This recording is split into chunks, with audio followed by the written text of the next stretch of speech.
Christoph Boschan, CEO of the Vienna Stock Exchange, joining us now on the line from Vienna.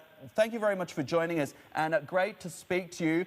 Why shouldn't stock markets close if other businesses right around the globe are being forced to shut? Yeah, a very good morning from Vienna. Well, you have to know the stock exchanges are considered to be critical infrastructures. And the very definition of being critical is that you have to simply be there when it becomes critical.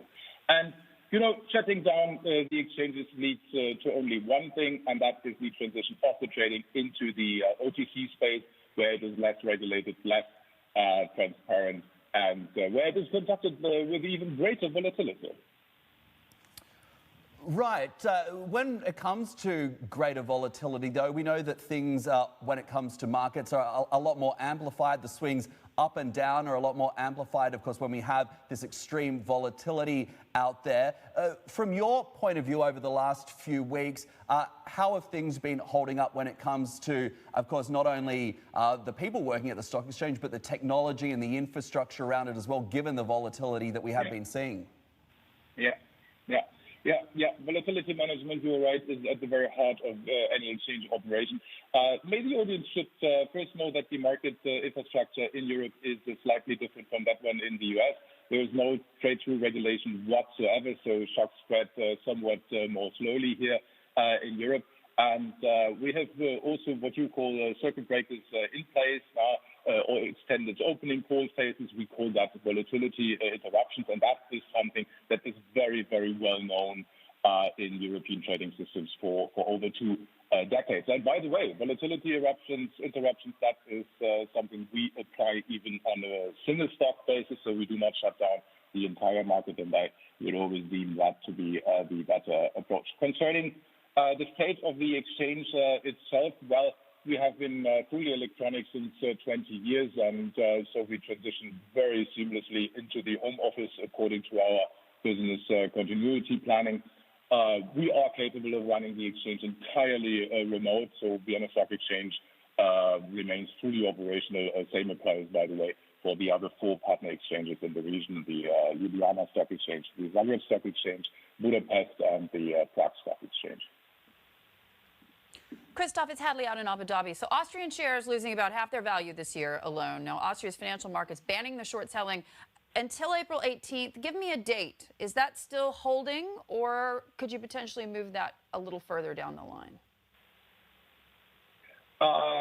The date of the lift of the short selling ban, or what are we talking about? Could you extend that? Could you extend that date? Yeah, well, the situation is as follows. We saw a quite disproportionate decline in our national market, a drastic increase in short sales, targeting our rather small market. And yes, under these very unique conditions, we as the exchange, quite unusual, we too supported the ban for once. Now we fully understand that other markets in other conditions come to different solutions. And I can only say also in Austria, short selling will be possible again when the crisis is over.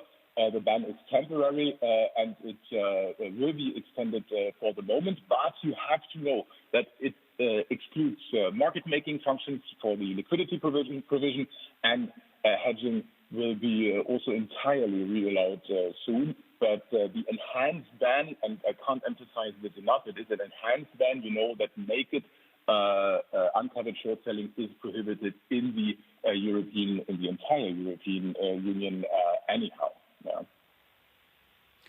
Christoph, when you think about this a bit more broadly in terms of the European response, does it concern you at all, the conversations that are being had surrounding sort of this north versus south mentality and the discomfort, certainly, that folks in Germany, for example, have with the folks in Italy? I mean, does this sort of weigh with you in terms of your outlook for what we could see on the horizon in Europe? Yeah, it concerns me a lot. I think the discussion is just providing a new brand for a very, very old discussion. The discussion now is about Corona bonds. I would still call them Euro bonds. I fundamentally doubt that this is the right approach for two very simple reasons. The first reason is that those who demand for these Corona bonds are still capable of refinancing themselves at very, very low interest on the free market.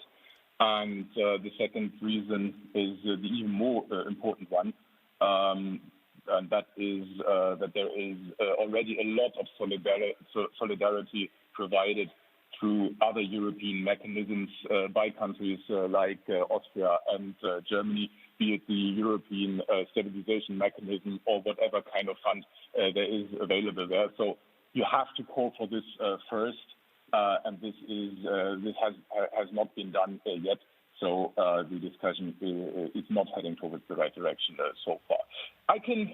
Concerning the outlook, I cannot necessarily, or I do not intend to speak for the whole of Europe, but what I can speak for is the Austrian market. And here I can only emphasize that we have seen a really, really exceptional package provided by the government. The government provided a rescue package of up to 40 billion, which is for a country like Austria extraordinarily large, as this amount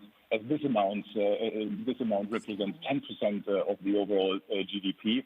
As always, the largest share of this accounts for credit guarantees, but there is a particularity. There are also several billions for direct subsidization of jobs, and if the damage due to the shutdown exceeds a certain level, even fixed costs such as rent, electricity, gas are included. So a really exceptional package, and that is a very promising outlook for the stimulus packages that needs to follow and that will follow.